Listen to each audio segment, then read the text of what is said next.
I am now opening the seminar on Building Back Better Post-COVID, which is really about unlocking the potential of advanced technologies for circular and sustainable value chains in the garment and footwear sector.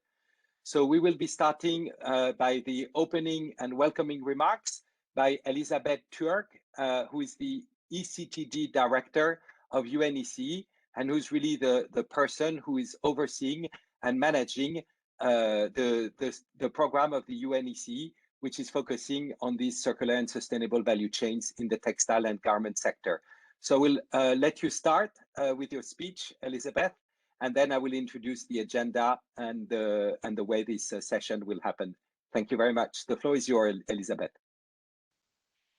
Thank you very much, Cyril, for this introduction. Good morning, good afternoon, bon appetit. In Geneva here, it's lunchtime, so I hope you grabbed your sandwich. My name is Elisabeth Türk. I'm the Director of the Economic Cooperation and Trade Division in UNECE. And I'd like to warmly welcome you all to this side event that we are organizing in the context of the UNECE Regional Forum on Sustainable Development. This year, the focus of the forum is our shared priority. It's really the COVID-19 pandemic response for a sustainable, inclusive, and resilient recovery. And now, if we look at the garment and footwear industry, they are retailers and producers. They've been hit hard by the crisis. But there is also an opportunity. The pandemic could prove to be a game changer.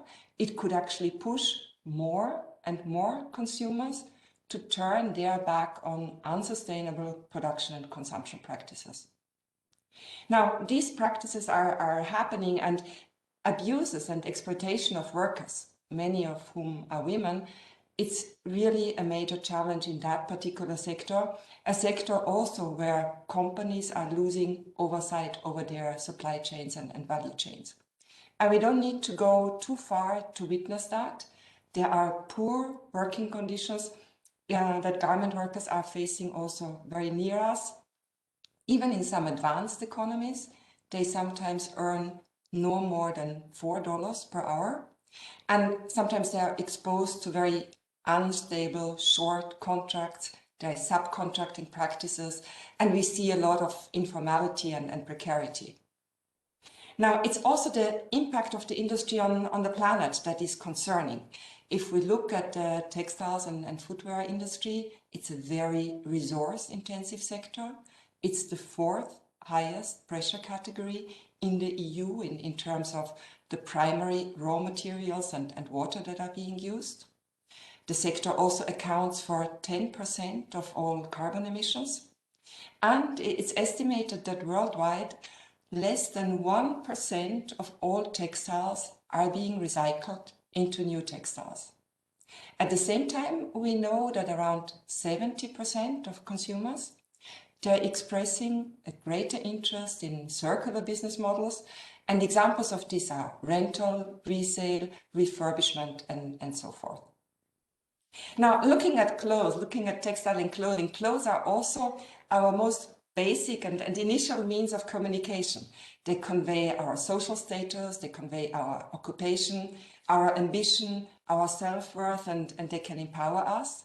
And here again, as consumers, we are increasingly interested in making ethically aware choices when it comes to choosing the clothes and the shoes we are wearing. But that's not easy because the sector is full of misleading labeling requirements. It's full of complex language, and it's actually quite difficult for consumers to follow through on these good intentions for ethically aware choices. And that's where our project comes in. UNECE, with the support of the European Union and in partnership with ITC, the International Trade Center, we are leading an international effort to provide solutions to make it easier to track, to trace, and to label the products in the garment and footwear industry. And we've developed a toolbox, and that toolbox includes a policy recommendation, it includes implementation guidelines, traceability standards, and the so-called call to action.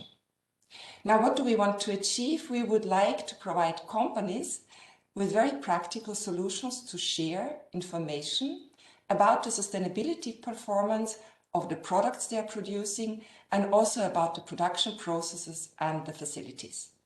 And we want to empower companies to share that information in a standardized format, so that all the actors that are involved in a value chain, that they speak the same language, and that this can make sustainability claims much more reliable. And there is an opportunity. It could well be that the pandemic could be a game changer. It could be a wake-up call to shake the current unsustainable practices in the industry. But in order for that to happen, we need to accelerate action. And that's where technology-based instruments can come in. There are huge advantages that we can derive from advanced technologies, such as, for example, Internet of Things, artificial intelligence, blockchain, physical markers. These new technologies, they really have the potential to help us to strengthen the traceability of these production processes, the transparency, and in that also the due diligence. They sort of can bring the actors along the value chain much closer, and they can help us shed light on some of these fragmented and also sometimes opaque global value chains. So that's what at UNECE we are doing. We are currently exploring, as part of this project, a so-called blockchain pilot. We are implementing that in two particular value chains, in cotton and leather, and trying to see sort of like what the results are there. Now, when using these advanced technologies, it's really important to also recognize that these solutions may be challenging for small actors. They might be challenging for vulnerable groups. We know there is the digital transformation gap, there is huge implementation costs, there's a whole new skill set required by these new technologies. And that's where policymakers and regulators have a role to play. They can support coordinated action. They can help us scale up innovation and open solutions. And they can build capacity and inclusive partnerships. And with that, we really want to ensure that digital transformation can help benefit all and can help us build back better after the pandemic. And also here, when looking at that particular sector of garment and footwear, it's very important that no one is left behind. And so I'm very pleased, and I'm also very proud that we can discuss these important topics here today. And with this, I wish to thank the team at UNECE, that's Maria Teresa Pisani, Olivia, Sarah, and Olga, for putting together such a rich event on a very highly pertinent topic. I wish to thank our speakers and the moderator for taking the time to be with us and to share their very diverse and surely very valuable insights and perspectives. I think we have an amazing lineup of speakers today. I'd like to thank our partners, International Trade Center, and also our donors, the European Commission, because they are effectively assisting us to make this all happen. And I'd love to thank the hundreds of project partners who have accompanied us in these past 2 years in the project. It's really by joining hands through our partners and with the different actors involved that we can make a difference, and I'm very pleased that we can play a role in that. So with that, I wish you fruitful deliberations. I thank you for your attention, and Cyril, the floor is back to you. Thank you very much, Elizabeth. Yes. Thank you very much, Elizabeth, for this absolutely great introduction. I think it would be extremely difficult to give a more comprehensive vision of what is at stake in today's workshop. Just to add a word, maybe from the European Commission perspective, first of all, that we are extremely proud to support the work of UNECE and ITC in this endeavor, which is really about, from the policy perspective, which is really the key ambition, a key priority of the European Union, is to implement the Green Deal and to make progress on circularity and sustainability of value chains, but also to reassure consumers in the European Union on the products that they buy. But from the perspective of the Director General where I work, international partnerships, it's also to provide practical solutions to businesses both in the European Union, but also outside of the European Union, in the developing and emerging countries where the supply chains start, so that everyone, in a very inclusive way, can participate to building sustainable and circular value chains. As Elizabeth has also indicated, we have a fantastic number of speakers. We have nine speakers in total, coming from very different backgrounds, very different origins, and working in many different countries, but all of them having a real hand-to-hand experience on this project, and each bringing a different insight and a different perspective. The program is very simple. We are about to start by Joseph Wozniak, who will really give the why. Why do we do this? He will set the scene for this discussion. We'll then have a roundtable discussion of about half an hour. Then we will be really deep diving in the cotton blockchain pilot. You will hear about blockchain, you will hear about DNA. It will be quite technical, but very interesting and exciting. And then we'll have Q&A session and wrap up. Just a few ground rules. Please keep your camera off when you are not speaking. That includes me, of course. Please do not hesitate to share any questions that you have on the chat. We will be monitoring the chat, and from the chat and whatever discussions are the most active, we will be taking up some questions for the panelists at the end. So all do not hesitate to share your views and impressions on the chat. So now I'm passing the floor to Joseph Wozniak. I have actually never met him in person because we have started working since the COVID crisis, but I think he's a good friend. You will see he's a fantastic speaker. He heads the Trade for Sustainable Development unit department in the International Trade Center, which is a joint agency of the World Trade Organization and the United Nations, and he's playing a leading role in the implementation of this project. Joseph, the floor is yours.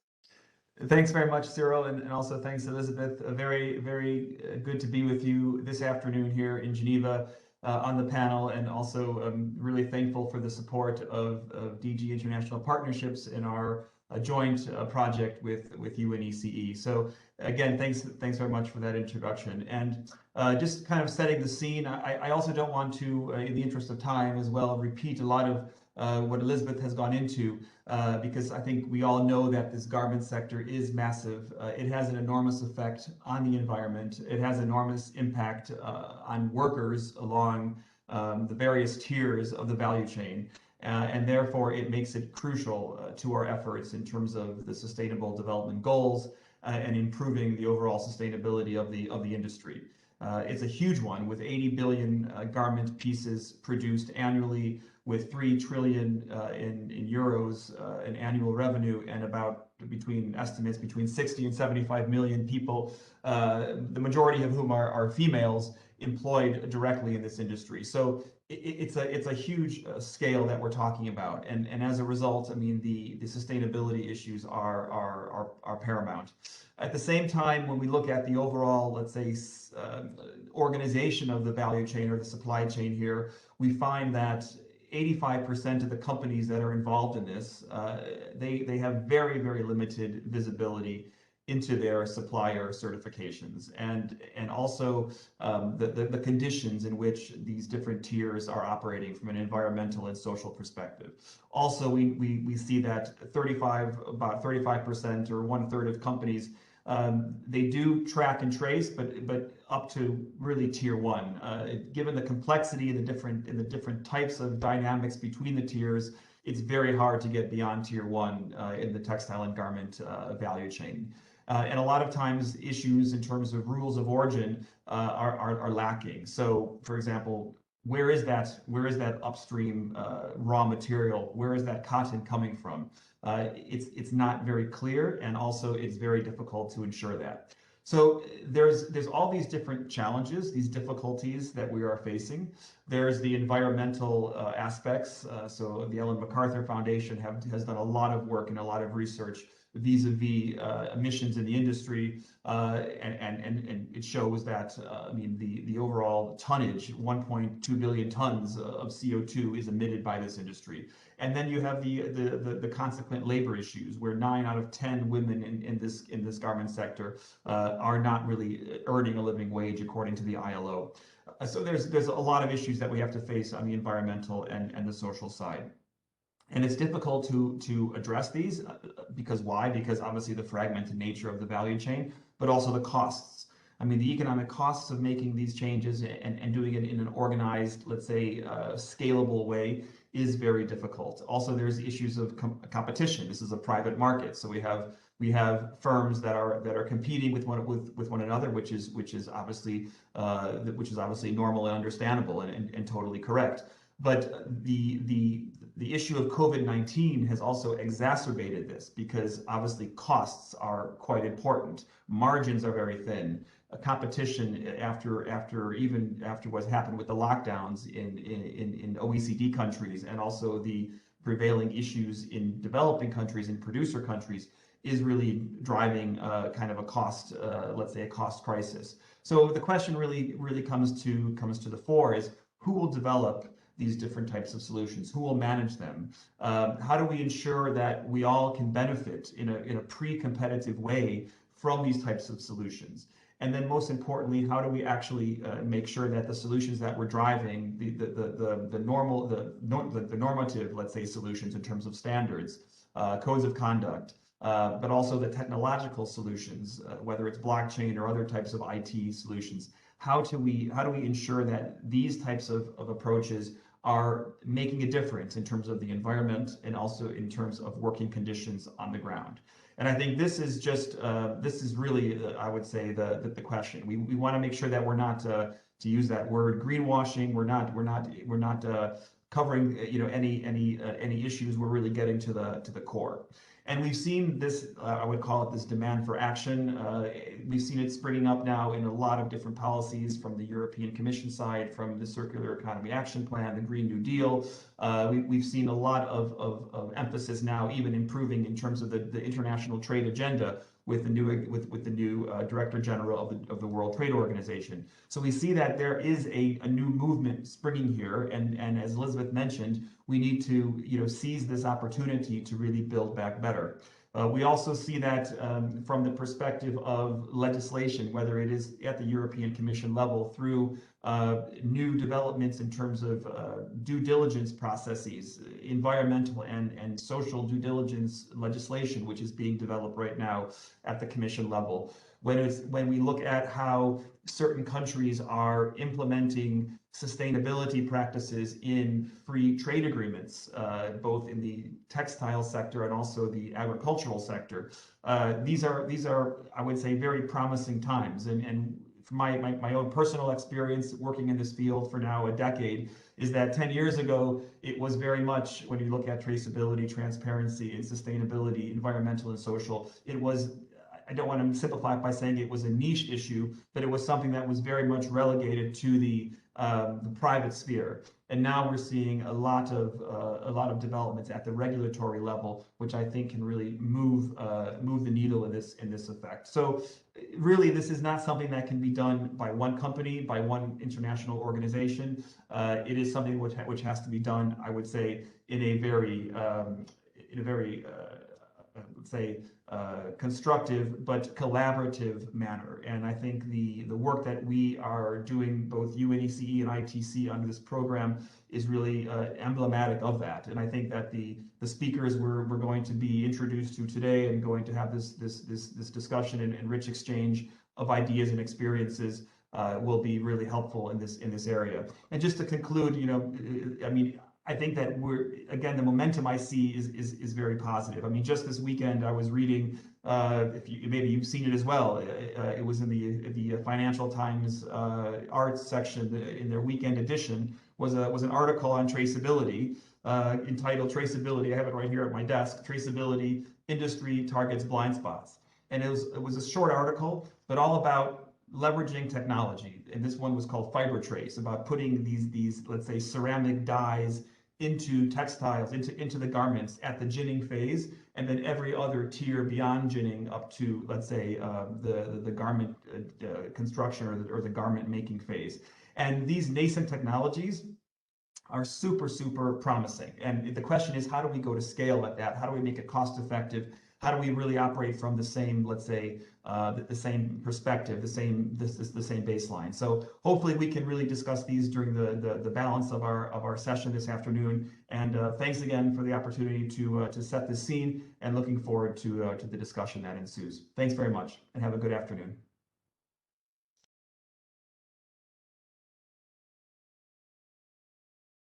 Thank you very much, Joe. So we are now moving to the panel discussion, and we have for that put forward 3 guiding questions. The first one is really about innovation and new technologies. How can they play a leading role in making the value chain circular and more sustainable? So it's really about the technology solutions. The second one, and that was mentioned by Joseph, is really about scalability. So how do you start from these solutions to make them global solutions that are effectively implemented by large companies, but also by SMEs and by smaller actors? And how do we ensure that these solutions actually translate into responsible business conduct at the level of the companies, but also decent work for the workers and the vulnerable populations that are involved in the value chains for garment and textile, which we have seen are extremely complex and extremely fragmented. And the third question is, how can we help inclusivities for the small and medium enterprises, and how do we help small-scale producers in emerging economies? So these are 3 key themes for the discussion today. I will start by passing the floor to Leanne, who will answer the first and the second question. Leanne is from a technology company called Everledger, which is very active in blockchain technology.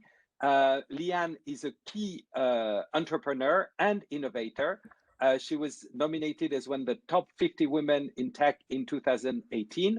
And she was also, that's quite nice, selected as one of the top 26 coolest women in the UK Tech 2016. And the floor is yours, Leanne.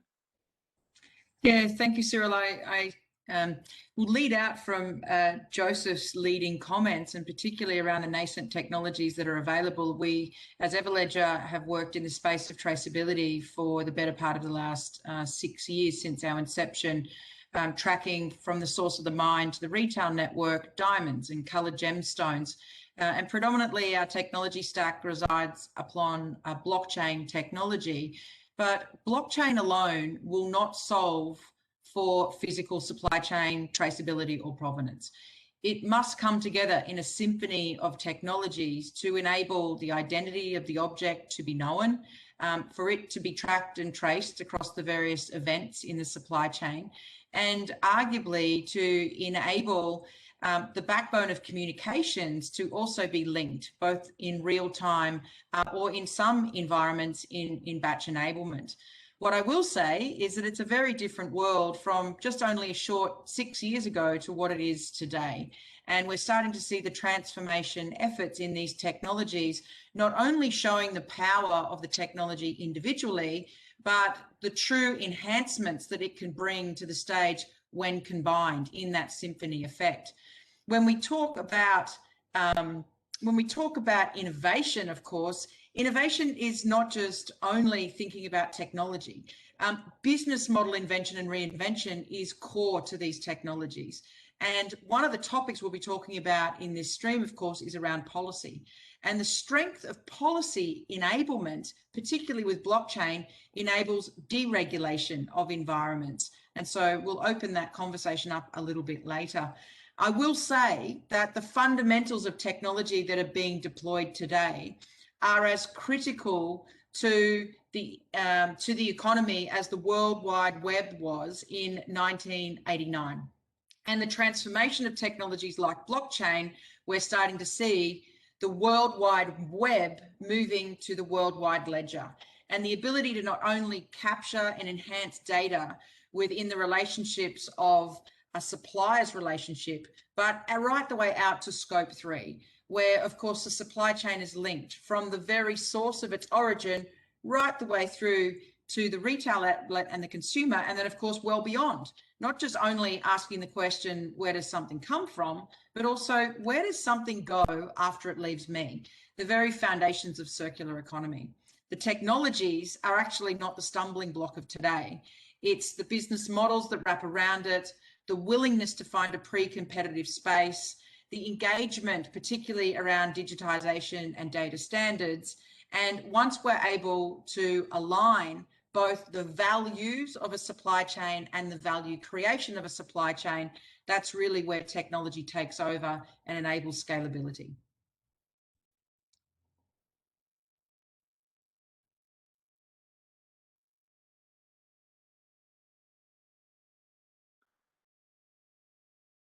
Leanne, so we are now moving to the next speaker, who's David Rogers. David Rogers is the head of International Resources Management at WRAP Global, and he's been working on sustainable textiles and plastics around the world.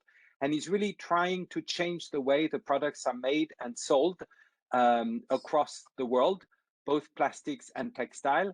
And he started as an NGO trying to see how we can remove waste from landfills in the UK. And David will answer questions 1 and 2 also. David, the floor is yours, and don't forget to open your camera, please. Yes, Cyril, thank you very much. Hopefully you can see me now. Very exciting to be here to discuss this, which is a topic of great personal importance to me, and I see that the panel that we have here is very exciting, so thank you for that. We've heard so far about how it's really important to bring together all the actors in the value chain in order to have real long-term change, and that is something that the WRAP has experienced over many years. WRAP has been leading a public-private partnership with the UK clothing industry for the past 10 years. And we have seen the impact and opportunity that has been brought about by COVID and the opportunities to build back better. Elizabeth mentioned earlier that this could be a game changer, and we have seen the acceleration of trends which have been growing for the last few years and are now becoming mainstream. So it's both impact and opportunity. WRAP is about to launch a new 10-year commitment which will focus on circularity of clothing as part of the opportunity to grow back better. We're defining circularity in 3 ways. First, products are designed to be circular. That means they're durable, recyclable or reusable, and there's less waste used in the production. That they should be made more from circular raw materials rather than linear materials. So the use of recycled content and regenerative materials. And that more products are sold for reuse than are sold for a first use. In these 3 things, the role of technology and innovation has a big part to play. First of all, innovation in the provision of clothing through leasing and resale models, as Leanne has mentioned, requiring innovation in logistics, pricing, even the commercial model which businesses implement so that they understand where they're making margin and value rather than volume. Technology, platforms such as Vinted and Depop have had a big impact in the UK market, making clothing available for second use, and the growth in these kind of platforms will be key to broadening the appeal of second use clothing in future. And a combination of innovation and technology in new production techniques, new types of fabric, new dyes, accessories which can be removed and reused, clothing which looks newer for longer so that it can be used by multiple people in the models, the new business models that I mentioned, and can be disassembled at the end of life so that it can be made into new materials and new clothing. An investment in new technology for fibre to fibre recycling to allow those clothes which can't be taken apart and remade to be recycled and put back into the manufacturing process so that we have a truly circular economy.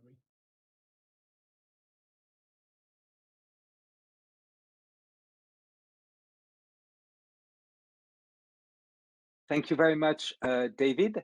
And now the floor is to Oksana Varody. Oksana Varody is a Senior Operation Officer in the IFC World Bank Group. She has been working for 20 years in the International Finance Center. She's based in Vienna, and she's working in particular on a project in Uzbekistan on sustainable cotton, and is working a lot with the private sector and trying to bring in financing and solutions in emerging countries like Uzbekistan. Oksana, the floor is yours. Thank you. Thank you, Cyril. Good afternoon, good morning, everyone, and thank you to the organizers for the opportunity to speak at this forum. So, as Cyril mentioned, today I will use Uzbekistan as an example for our discussion on the challenges for implementing and scaling up the responsible business practices and decent work in the textile value chains. A little bit of background. Agribusiness is an important sector in Uzbekistan, and it represents 25% of the country's GDP, and it is the largest source of employment in the country. And cotton sector within agribusiness dominates the local agriculture. Uzbekistan in total has around 3 million hectares of irrigated arable land, out of which 1 million hectares is used for growing cotton, which is 30%. And the other million is used to grow wheat for food security purposes, and around 1 million hectares is used for horticulture and other crops. And cotton is one of the few crops which could be competitively grown in the country thanks to their unique climatic and soil conditions, which makes Uzbekistan the world's 7th largest cotton producer. The cotton sector is a foundation of the entire textile industry, which accounts for around 30% of country's exports. And currently it amounts to the exports of textile products amount to around $2 billion, but it has potential to increase up to $7 billion if the remaining issues in the country's textile value chain could be successfully addressed. It also worth mentioning that during COVID in 2020, agribusiness sector was the only sector in the country which demonstrated growth on the background of the decline in other sectors. 10 years ago, the cotton production and ginning in Uzbekistan was fully government funded, managed and controlled, which was a legacy system from the Soviet Union. And during the last several decades, it resulted in declining efficiency, deteriorating irrigation and drainage infrastructure, which caused soil degradation and salination, poor farming practices due to lack of access to technology, limited mechanization, which resulted in the use of manual cotton picking, for which the government had to mobilize around 2 million people, and in many cases involuntarily and forcibly. In 2011, more than 300 brands signed a pledge against forced labor in Uzbek cotton, and they have made a commitment to not knowingly buy any cotton products from Uzbekistan until the practice of forced labor will have been eliminated in the sector. And at that time, it was not even allowed to speak about child and forced labor issues in the country. There was a weak and almost non-existing local civil society organizations, limited opportunities for the private sector to operate in this industry, and government-controlled industry associations and trade unions. All of these factors were preventing international industry standards from operating reliably in the country. In 2016, there was a change of government, and the new government has initiated significant reforms which aim to transform this sector.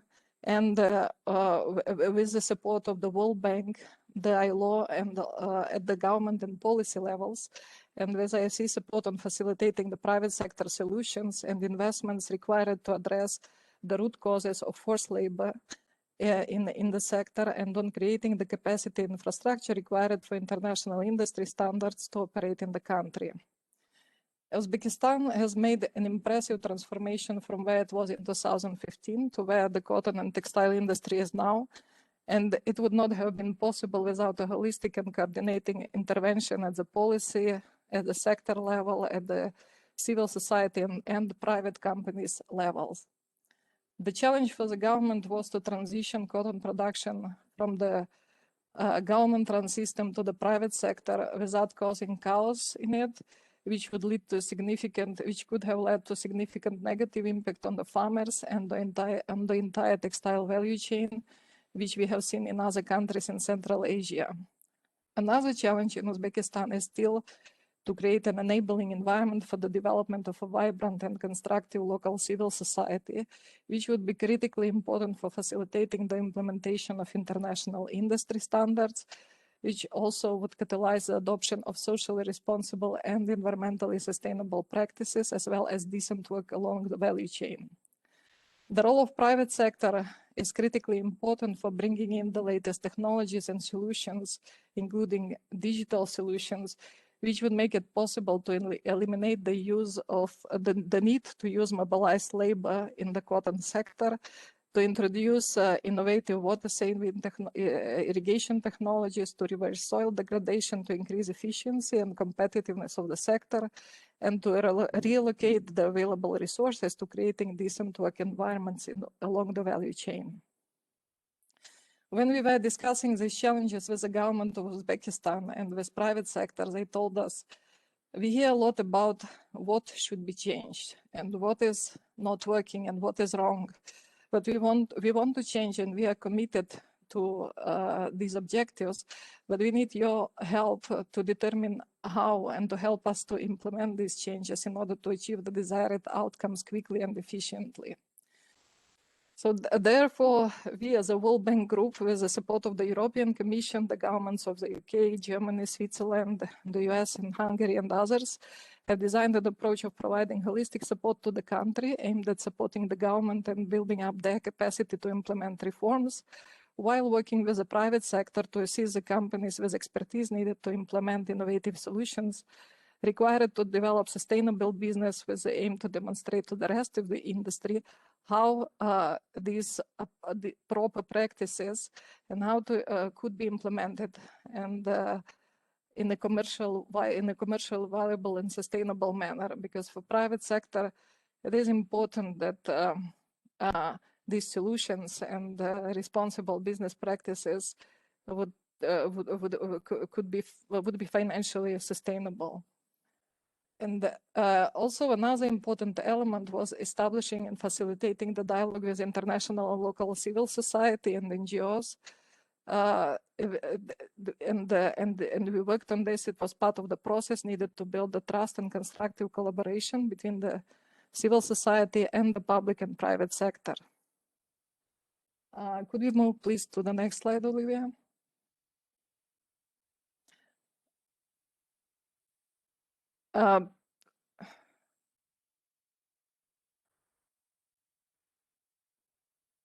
Thank you. Based on our experience, collaborative partnerships, as it was mentioned by Joseph earlier, and digital solutions are becoming the key elements to facilitating the introduction and to scaling up the adoption of best practices along the textile value chain. This slide illustrates why partnerships along the value chains are important and how digital solutions could help the stakeholders to implement better practices and systems and to become transparent, as well as to be able to demonstrate their progress in these areas through reliable certification and assurance programs.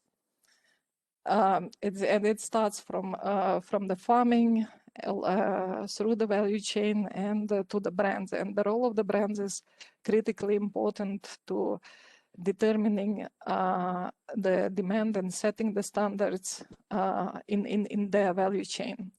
And we are also looking forward to our collaboration with the UNECE team on implementing the cotton blockchain pilot in Uzbekistan, which will be discussed later on during this forum. Thank you. So thank you very much, Oksana, for this presentation on the situation in Uzbekistan and how it has led to such an impressive transformation. So now we will move to Riye Tsutsumi. So Riye is the Regional Coordinator for Climate Change and Resource Efficiency in UNEP. She's working with UNEDO, UNIDO, the United Nations, ECE, OECD, as well as the World Bank on an EU-funded program for the environment. And she will be speaking to us about the textile value chain work, and in particular, the role of SMEs.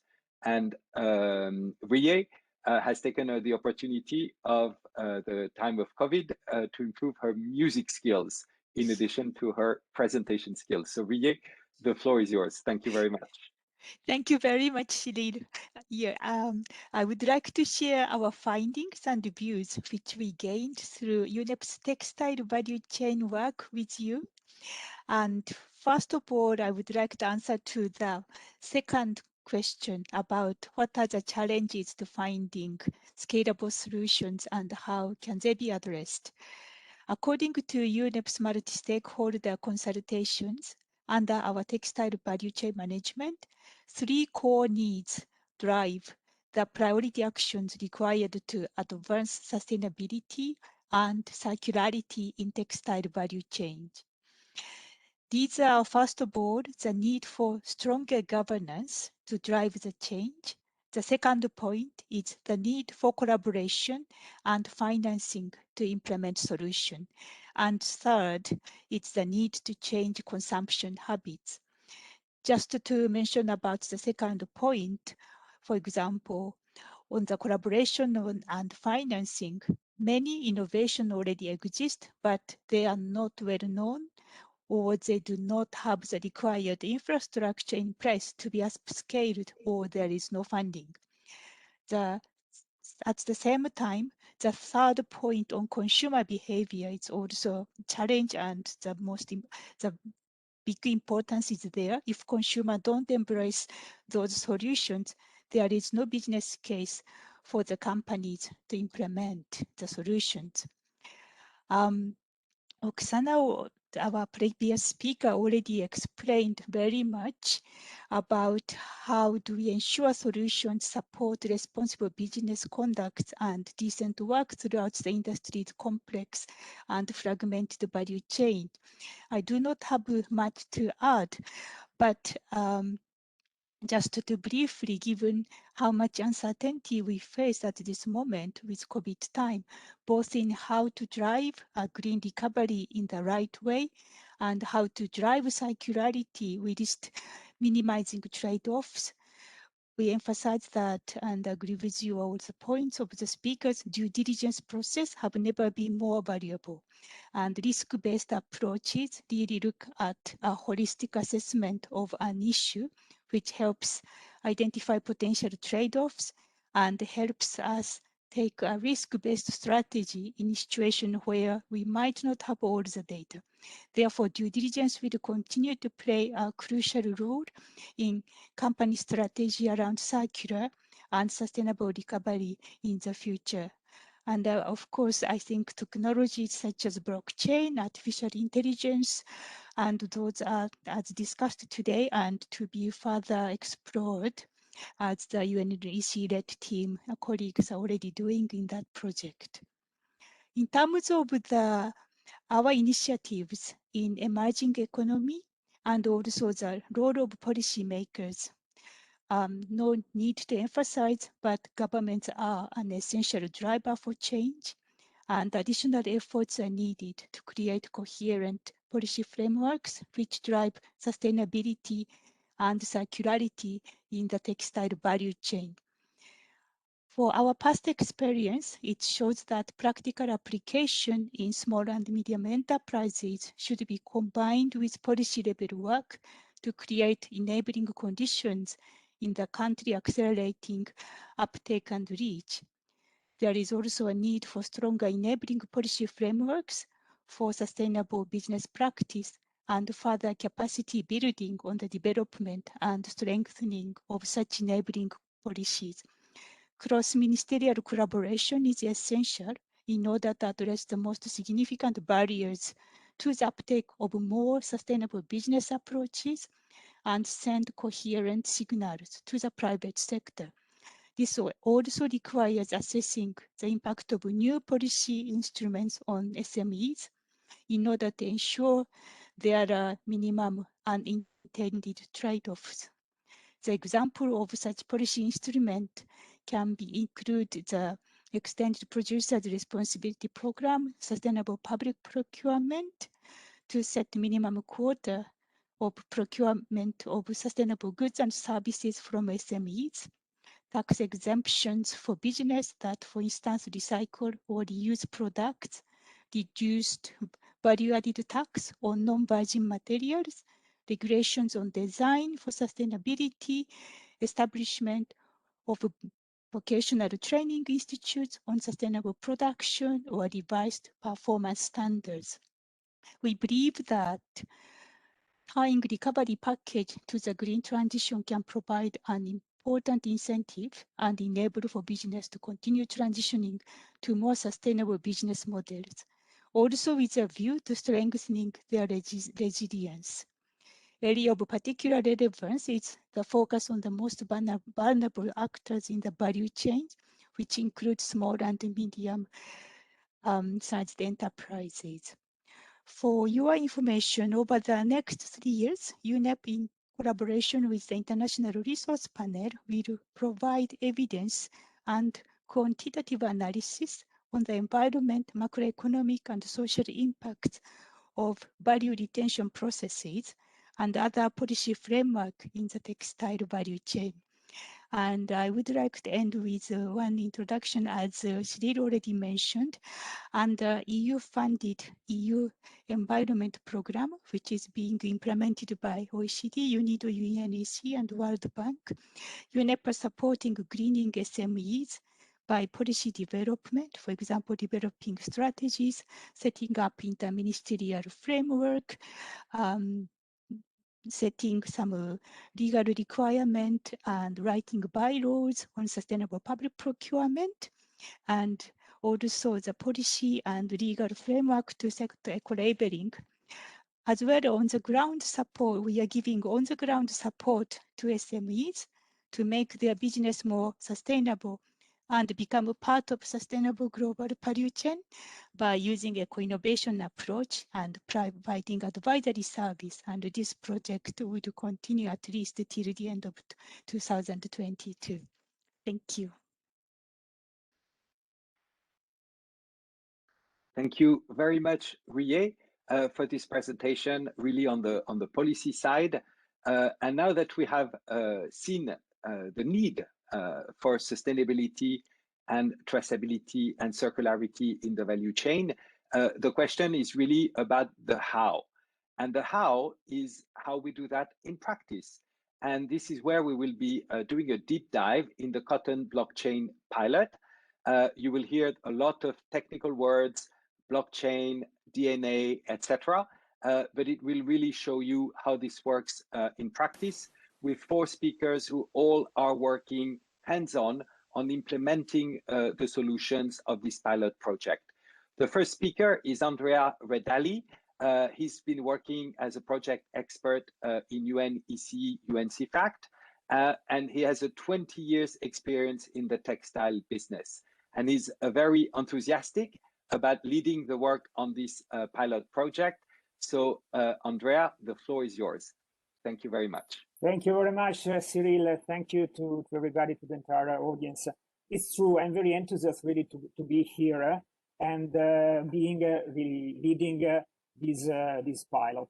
Let me start immediately to show you how is the current situation in the fashion industry in general, and why some technologies like the blockchain we are proving at the moment can really help the sustainability of the entire industry.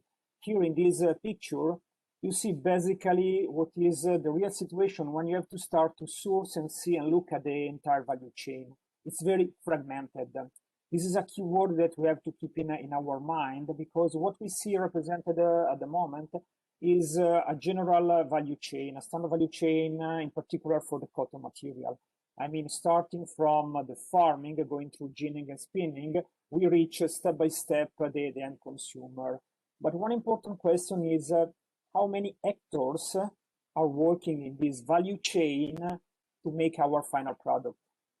So if we really look at the numbers, and we have had an idea in the first slides in the introduction of this event, a lot of people, millions of people are working in this industry. A lot of companies, millions of companies are working in this industry. So then how to share the information, how to make transparent what's the role and the activity of each of them. And this is exactly what is represented here. I mean, starting from the sourcing in the field, in the cotton field, and step by step, we have millions of possible variation due to the fact that there are so many actors. How to track all these changes, all these steps in the value chain. If we are able to do it, definitely we are able to create transparency and the management of the activities. When I say management, it means to be conscious, to be responsible when doing business step by step in an industry like the garment and leather sector. Vice versa, if we are not able to manage this data, this information, the activities there in a proper way, we move in the risk area, in the untransparency area, where we have a lot of hidden activity situation that we cannot really deal in a proper way.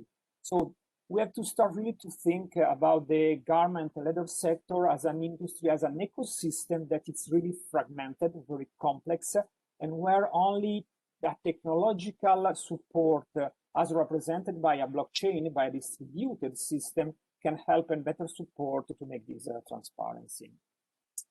With blockchain, with the application of blockchain in a such environment, we see that there are definitely some challenges that we have to fix, we have to think how to fix, and this becomes more clear in the next slide.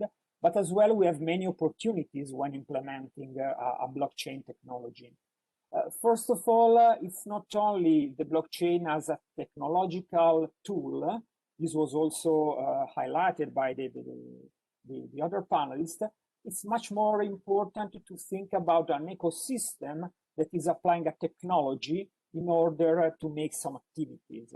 In terms of benefits, we all know, at least all the people who are in the blockchain business or who had the chance at least to do something about the blockchain system, it's pretty easy to see that blockchain can help to share the information, because by the fact that it's a decentralized ledger, can help all the partners in a value chain to have the information, to use the information. But on the other side, there are also some other challenges, and this becomes immediately clear when we are thinking about the fact that some data are confidential, some data are protected by law, by regulation. So, for instance, one of the situations we are facing now, and we want to prove how to step ahead, is, for instance, exactly the data sharing aspects in an environment like blockchain. There are several other points that we are investigating at the moment, and all of them will be part of our study and our results by showing not only in a qualitative way, but also in a quantitative way what are really the challenges, the benefits, and how they are distributed in an ecosystem blockchain like the fashion industry. Let me now introduce a bit more the framework of this pilot. In the next slide, we see how we structured the entire program. We are not aiming only to prove that blockchain as a technology can help and support this open and shared information, but it's important to consider that this proof of concept is based on guidelines, on policy recommendation. Exactly. A lot of effort has been done until now in order to recognize, identify what are the guidelines that we have to apply before to think about any kind of technology, and at the same time, what are the standards of the industry, the standards in the textile industry, the standard in the leather industry that we have to take into consideration before to create an ecosystem supported by any kind of technology. It's very important that the blockchain is a technology that after that there will be a capacity building phase where we are not only proving that the pilot itself is working, but we can also scale at the industry size the entire concept. But again, the concept doesn't work if behind there is not a strong way how to understand how to speak the same language in the entire sector, in the entire industry, in the entire fragmented environment we have seen before. And that's why the number 1, 2, and 3 pillars are really pillars in order to prove what is the result of the application of the blockchain technology. As in any project, also in our situation, we have a strong planning activities of what we plan to do. And in the next slide, we see what is the timeline of this project. We started last year. Yes, last year. It took a lot of time, especially in this COVID situation. It took a lot of time really to plan the entire activity and to run the entire activity, including also a procurement phase where there was the chance to onboard an important partner, a university, in order to provide us this blockchain solution. They are in the development phase now of this blockchain solution, and the good thing is that this will be an open source solution. So it means that this is a good a value available for everyone, for every company, for every sector of the industry to be applied in the future. I mean, immediately after the proving that the entire concept, the entire ecosystem can work with such technology. We are now in the phase of the development, as said. Immediately after, I mean, in a while, we will be moving to the testing of the platform. We have already seen last week via some dry run, we have already seen how the platform is working. So we are pretty ready, let's say, to start the testing immediately after the training phase and then launch the platform in order to run our pilot. We plan to complete the entire session of our run in September in order to start then with the capacity building. So let's say the summer period will be really critical to complete the pilot, to show the results, and then to open, let's say, to the entire world how this can be applied. When I say really the world, it's really there our geographical scope. In the next slide, we see exactly what's the geographical scope, but also the involvement of partners in this pilot. It's not only a theoretical approach, it's really moving to the ground what is a good application of the guidelines. So we are in touch, partners of this pilot are some important brands, not only the brands, not only the retailers, but also the other partner of the value chain, because we call them partners. I mean, we are touching step by step the manufacturers, the suppliers of fabric, of yarns, and the idea is to reach the level of the field, of the cotton field, by involving traders and farmers. Why? Because this is the reality of the value chain, of the cotton value chain we have now in our focus. It's not only, let's say, to look at verticalized companies that can easily show data because are part of the ecosystem, but definitely via the application of this technology, we aim to touch all the points, all the most important partners of the value chain. And that's why here we see some of them. What is also important to mention in this pilot is that from a geographical point of view, our scope originally was focusing on 5 countries. Now, thanks really to the great job and information of the Secretariat, we are now involving other countries, other organizations, and not only the companies and the names, the brands you see here in this slide. We are in touch with other countries, in particular in Latin America and also in Asia, because also there, just to mention Uzbekistan and so on, we have countries, organizations working there, companies working there, who at the moment are looking at this project. They want to participate in this project in order to prove on their activities that this is the right approach to make transparency and then make a more sustainable business thanks to that.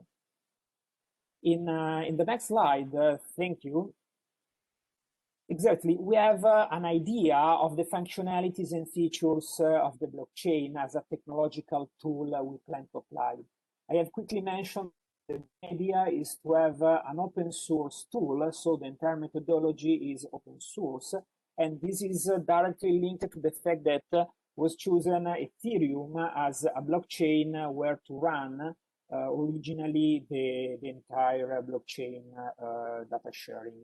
It's also true that the idea is to stay on the, let me say, agnostic side, in the sense that In the pilot, we're going to use Ethereum. Okay, it's true, but definitely the approach itself is agnostic, considering any other possible blockchain technology, blockchain code. Let me say.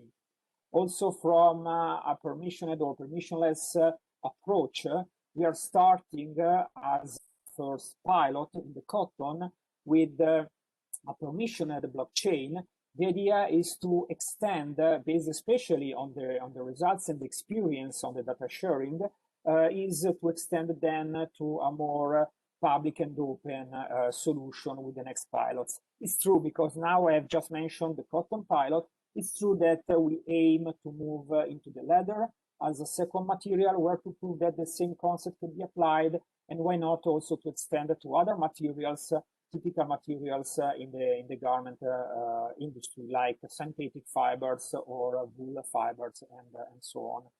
What we have in mind is a concept, is a technology that it doesn't matter the material, can be applied to make transparency in the entire business. The blockchain platform itself, as a pilot, will be not interfaced with any ERP system. So in this initial phase, the idea is to not have any API, but just a manual data entry. And this calls also the fact that it's important to use blockchain and have data there only for a minimum set of data. Why? Because first of all, from the current regulation, we are taking that it's important to share only the minimum set of data, so what is really important. On the other side, it's important to stay lean also when sharing and doing activities, not overloading the people, not overloading us, also as consumer, with a lot of information that we cannot interpret. And last but not least, the idea is to have that all the partners in the pilot will be nodes with active or passive, let's say, role, but will be nodes and then important input of information, sharing of information. In the next slide, we see then applied the entire concept I have explained. So we have now three important material value chains in our focus. One is the value chain of the American cotton, so starting from the fields, the cotton field in US, the Egyptian one, and a very interesting case about the recycled denim. Immediately after me, there will be the intervention of an important brand exactly focusing on how to talk, how to speak, how to make transparency on a recycled case, on a recycled denim case. The idea in the cotton value chain is to make transparent some information. We call them claims, typically internally. The basic one, the most important one, is the origin, because it enables the transparency.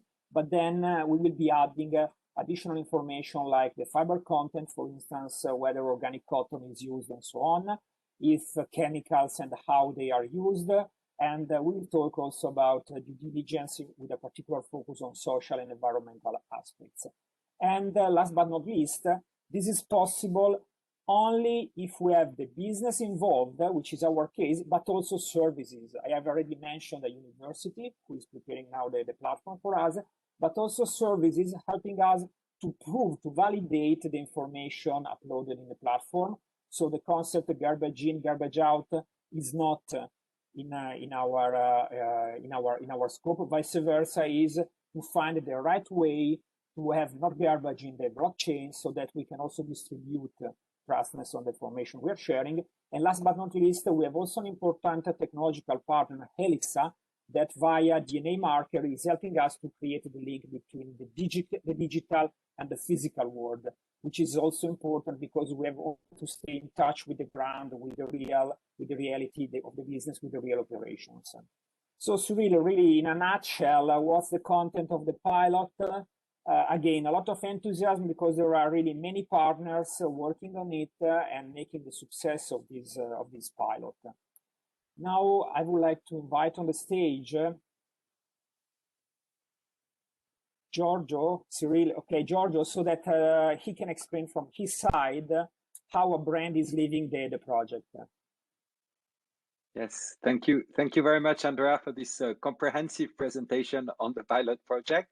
So Giorgio Ravasio is the country manager for Italy of Vivienne Westwood, I think he's very proud to work for Vivienne, which is really a brand, a great innovator, a great designer, but also an activist. And I would just like to give one quote from Vivienne Westwood. She said, "Buy less, choose well, make it last." And I think it's quite inspiring. So thank you very much, Giorgio. The floor is yours. Thank you, Cyril. Thank you, everybody, for being connected. I promise I will not use any technical words in the next minutes. And as you know, we are one of the oldest company in our business. We are active since 50 years now. And historically, we were change makers and game changer. And we approach this project with the same attitude. Consider that the new beauty is culture, and then the approach must change from an aesthetical point of view to an ethical point of view. This is something that is easy to say and difficult to do. And even for us that, considering our major shareholder and founder, our priority is to save the planet even first, then dividends. And so we approach this project with proudly and with the idea to be a guinea pig for trying to make an effort that could be useful for all the sector of fashion and for all the supply chains of fashion. Of course, we have worked closely with UNECE and Fondazione Pistoletto in order to try to use our experience and our activity in order to check the feasibility of the platform in order to guarantee to the supply chains an effective role in making all the things that Andrea explained perfectly. And we were able to start with a couple of examples using our products in order to define all the processes and all the and check if all the tire will be completed. And one of these projects that was made on denim was already completed and is already running, while there is another one that we are doing for doing shirts that is still running, but we are sure that it will be completed very soon. And we have identified all the claims related to origin of products, to the recycling of that, and also to the chemicals activity made on products. And what it is what we think is that we need to continue developing this method in order to complete it in the most appropriate way to be used from all the company of our sector in order to make the sustainability and the ethical process really active for the future of our sector. And what you have learned from this project is that it's not easy.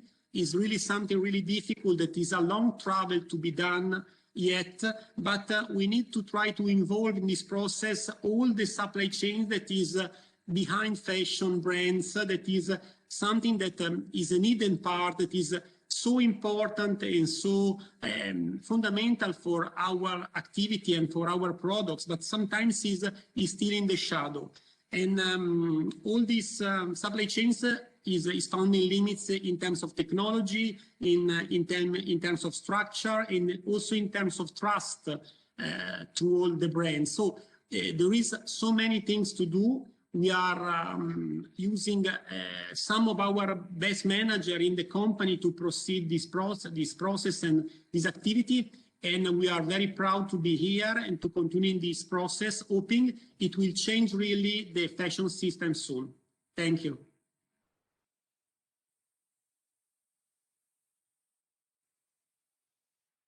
Thank you very much, Giorgio.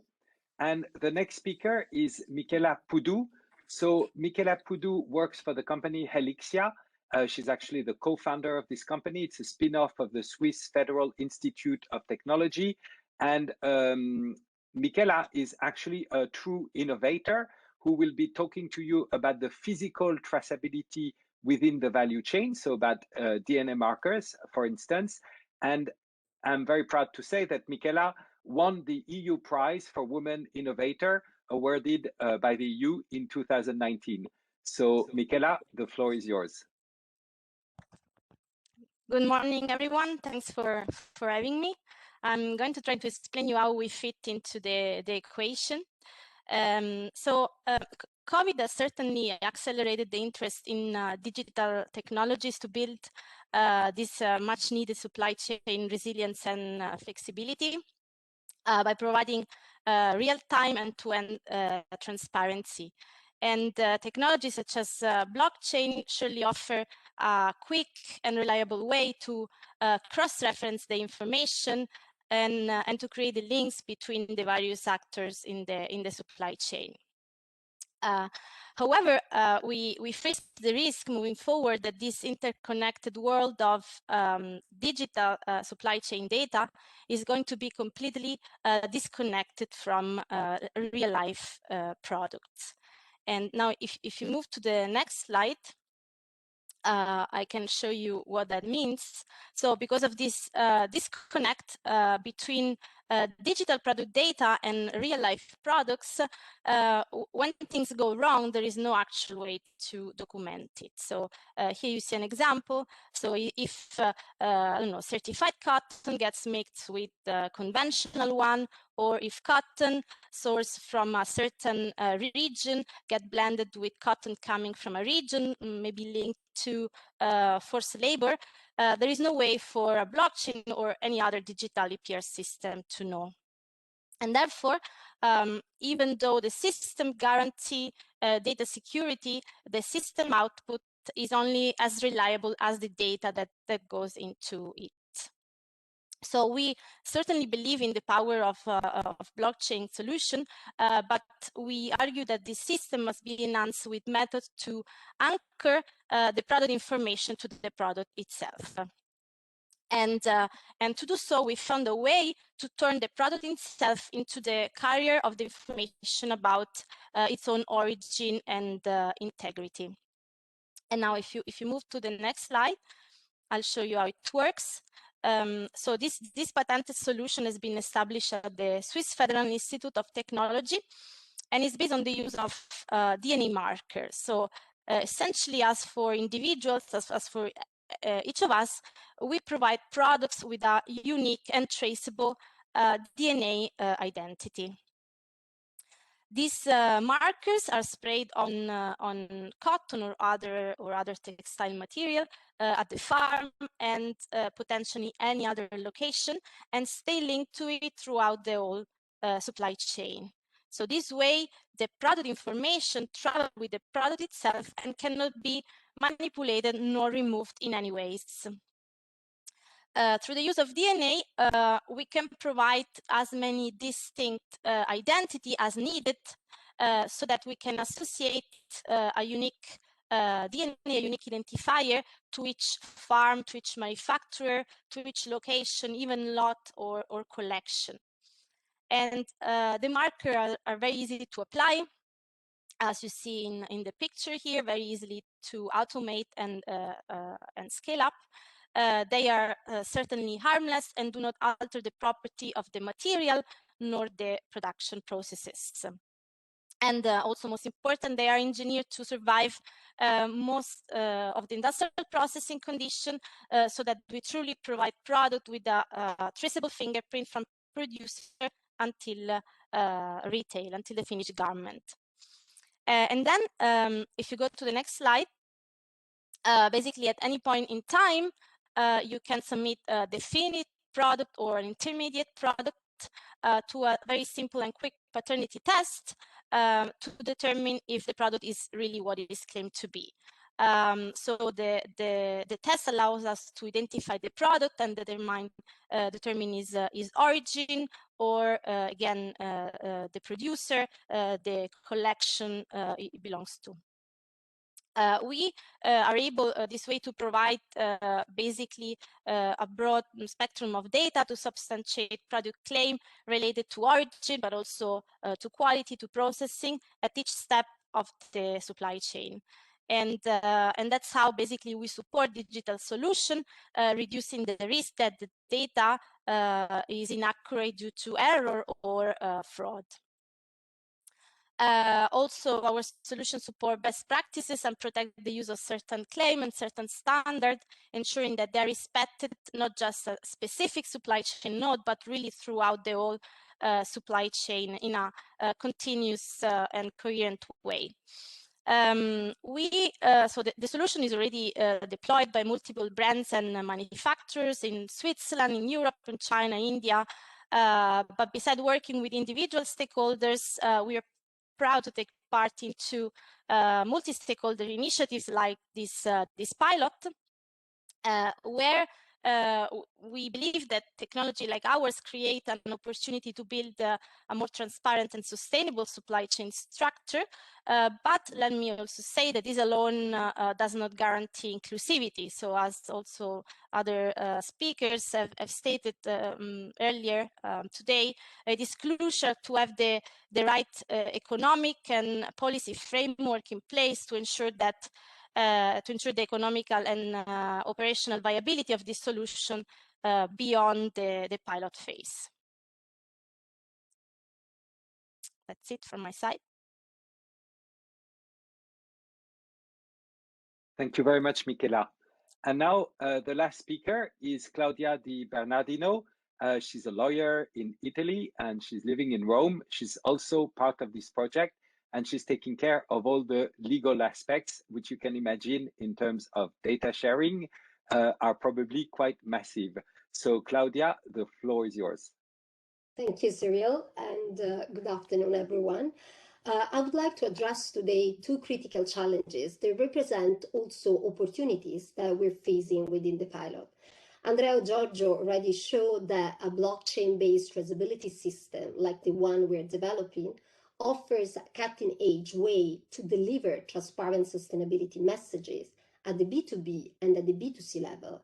It allows to support the reliability and credibility of sustainability claims, since sustainability cannot be achieved without the relevant information being supported by data that can verify the claims. And so the access to sustainability data through the blockchains allow consumers to see the full impact of a product, to evaluate the brand accordingly, and can empower consumers and business to more sustainable consumption and production.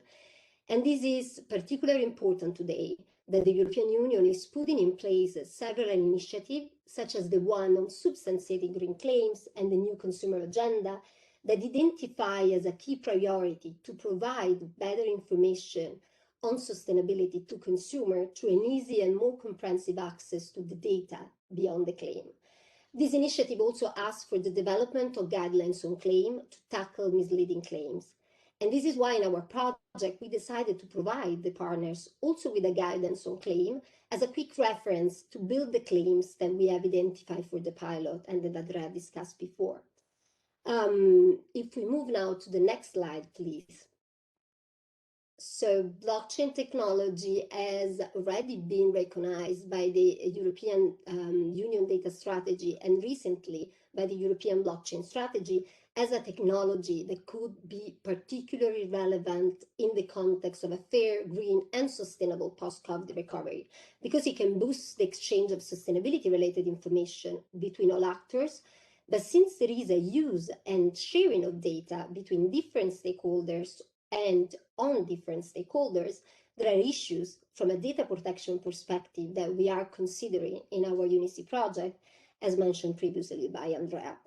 Data rights are vulnerable in this context, and so addressing privacy and confidentialities involve carefully transparency consideration of which data are collected, how data are acquired, used, and shared.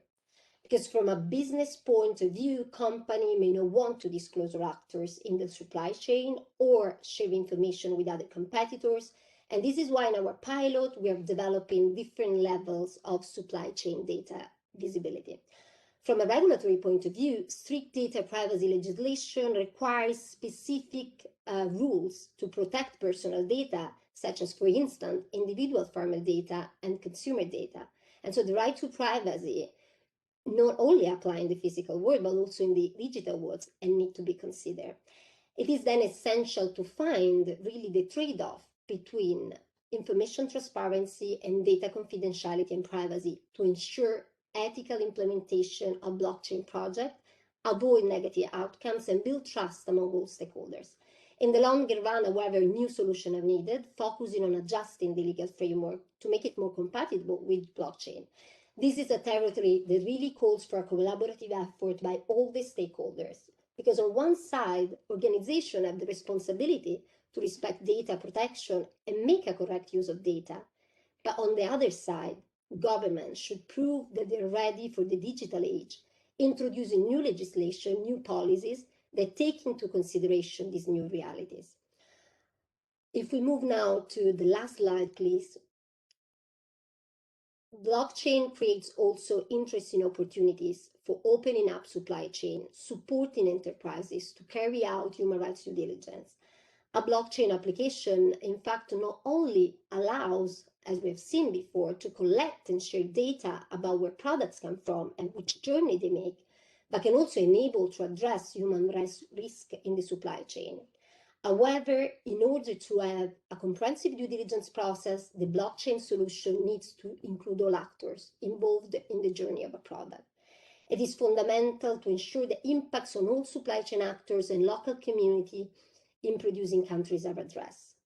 And so one of the critical challenges here is represented by informal actors and other vulnerable groups, as mentioned earlier by Elizabeth, considering that tracking responsible business conduct risk information with upstream activities in the supply chain is really difficult to achieve. Relevant issues arise particularly during the first mile problem, issues related to human rights violation and current practices. And so a blockchain solution that seeks to implement supply chain due diligence would have to pay particular attention to these actors and find a collaborative way to actively involve these actors. And so what we need now is also to have a policy and regulatory framework. And at the end, in order to really develop a blockchain application that delivers on its promise to ensure this will work, in my opinion, is essential to implement a human rights by design approach that can inspire new opportunities to have positive human rights impacts. Thank you.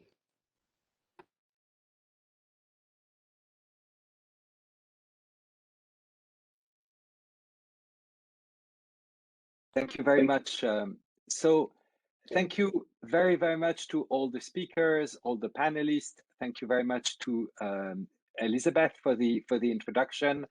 So there is the chat has been rather quiet. So if you want to ask a question, now is the time. But there is one question from Maria Teresa, which is destined to Leanne. Leanne, in your experience, what is the critical factor to build up the consortia which has ensured the full coverage of the value chain?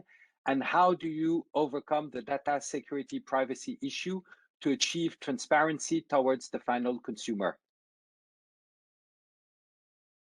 It's a big question, and I put some comments on the channel to hopefully describe it. Certainly, there are very advanced toolings that exist inside of blockchain, both in a private environment, more so than probably a public chain, that enables the governance ruling of the network to allow the consensus or federated consensus to be formed amongst the participants. Therefore, you're able to agree upon what we call a data contract. And enabling that data contract can then be governed by the rules of smart contracts on blockchain.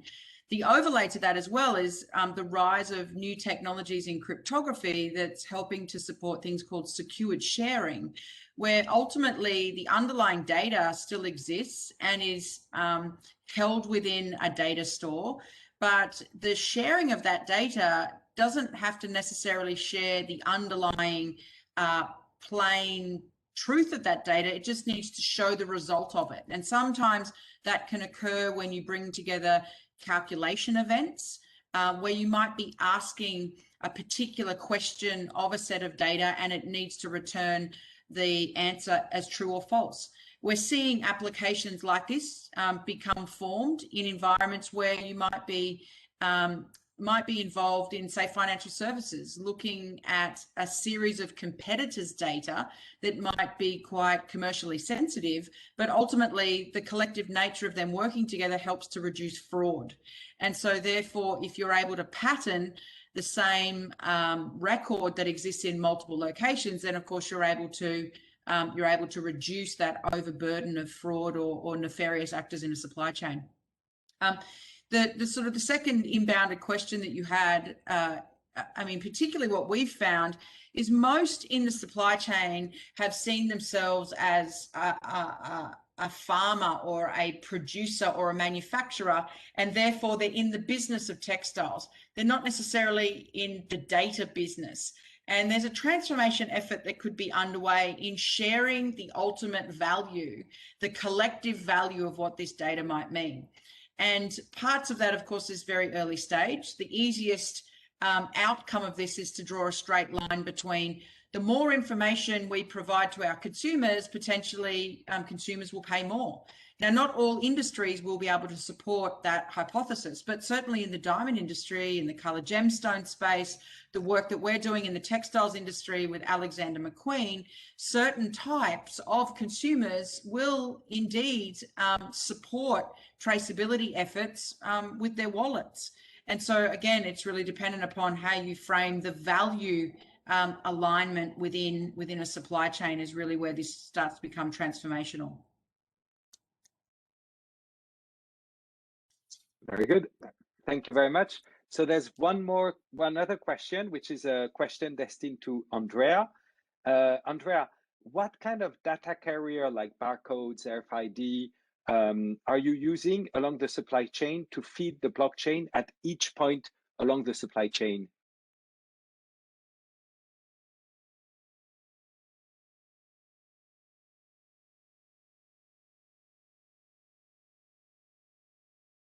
Andrea? You may be muted.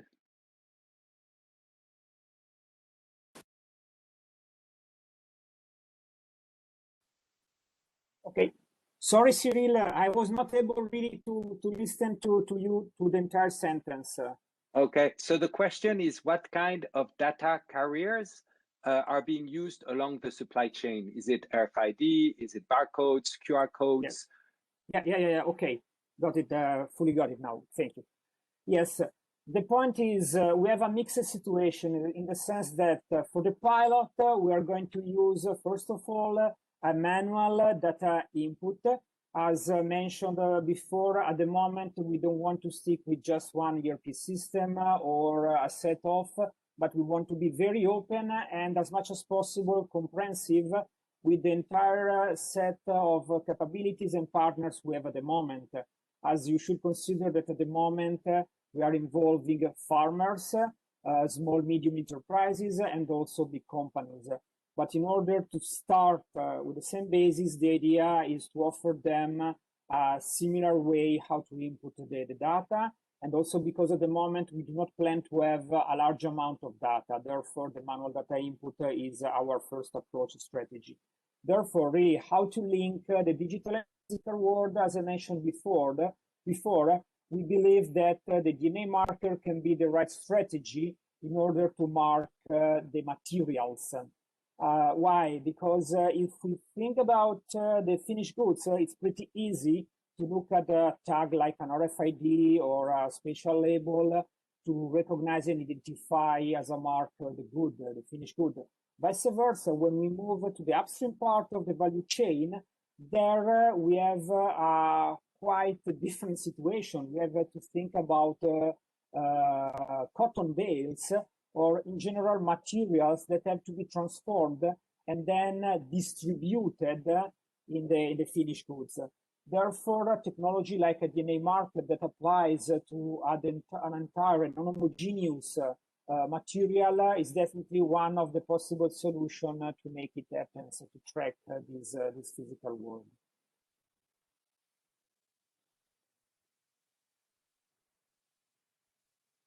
Great. Thank you very, very much. I would really like to thank all the speakers, everyone who has intervened today. I hope the audience has felt that this was really comprehensive information about this project, what we have in mind, and a lot of insight from a wide variety of speakers who are all working collaboratively towards the same objective. So I will try to do a quick wrap up of what has been said before we conclude. I think the first important element that we have seen is the why. Why are we doing this? The first, oh, sorry, I have a power issue. Okay, should be fine. The why. The first thing is circularity. Circularity is where does the product come from? Where is it going? Is it where it comes from? Is it durable? Is it recyclable? How do we recycle it? What material is it made from? The where it goes is how do we reuse it? What is the second use? What are the platforms by which we buy the second use product? And that requires also a change in the business model. And it was said, how do we move from a business model focusing on volume to a business model focusing on value for economic operators? The second why is transparency. Transparency is about validating the claims made by companies to consumers, and that requires integrity in the supply chain data, both from a digital point of view, but also from a physical point of view. And it requires data sharing all along the supply chain, both digitally and physically, which is a significant legal challenge. And the third why, and we may not have spent enough time on it, is really about workers and decent work. In Uzbekistan, we've heard a lot about forced labor. We've listened to the role that civil society organizations can play and the impact of these transformational changes on local communities, in particular, the most fragile communities in emerging countries. So this is the why: transparency, circularity, and decent work. The how, the key here is to achieve scalability, to enable SMEs, to enable small companies in emerging countries which are doing manufacturing. How do we achieve scalability? The key word, I think, is collaborative. And the variety of speakers around this panel working on the pilot project gives you a good idea of how collaborative the effort is. It's between companies working on the pilot project along the value chains, but not just manufacturers, also service providers, in particular those providing technology. It's also collaboration between policymakers who have to create an enabling policy framework for circularity and sustainability and develop the right standards. And we've seen it's even collaboration between donors to offer a holistic approach in a country like Uzbekistan. And the last of the how is, of course, technology. And this is how we ended. You've listened to the presentations on blockchains, DNA markers, the massive changes that this requires, but also how this is groundbreaking. And you have heard that we're moving from the World Wide Web to the World Wide Ledger, and that the transformations we're seeing are at the same size and scale through then the transformation that we had after the creation of the World Wide Web. So this is really starting from textile and garment and a very specific transparency and traceability project. But I think the lessons we learn are going far beyond that and are serving a much greater good than just what we are doing every day. And this is something that, as you have seen, is really done in a collaborative way by all the actors along the supply chain. And this is the only way this can be done. I hope I gave a short wrap up of these presentations. You know the panelists, you can all go back to them. I would really like to conclude by thanking really Joseph Wozniak and Maria Teresa Pisani, who are really leading this project every day and giving the enthusiasm to their teams and to all the people that are working with them all along the year. And I'm part of these enthusiasts of working with them. So thank you very, very much for your participation today. I don't know if someone wants to say a last word. Maybe Elizabeth or Maria Teresa, if you would like to close. Maybe just briefly, It's been a wonderful and very interesting session, and I also wish to thank everybody who has participated, also our audience, and I very much look forward to taking that forward. And many thanks to Joseph and to Maria Teresa. I think I just heard Maria Teresa's voice, so the floor is yours. Yeah, thank you very much, Cyril, for moderating a very dynamic and rich session today, and to all panelists for their interventions, to Joe, our partner, of course, for all the work together. It's a journey. As we said, we started about 2 years ago, and I mean, more is ahead of us. So please stay tuned. We are going to have very soon other events and meetings to share progress on all the work that is done on the project. Thank you very much, everybody, for being with us today. Thank you. Thanks, everyone. Thank you very much. Goodbye. Thank you, everyone. Bye-bye. Thank you.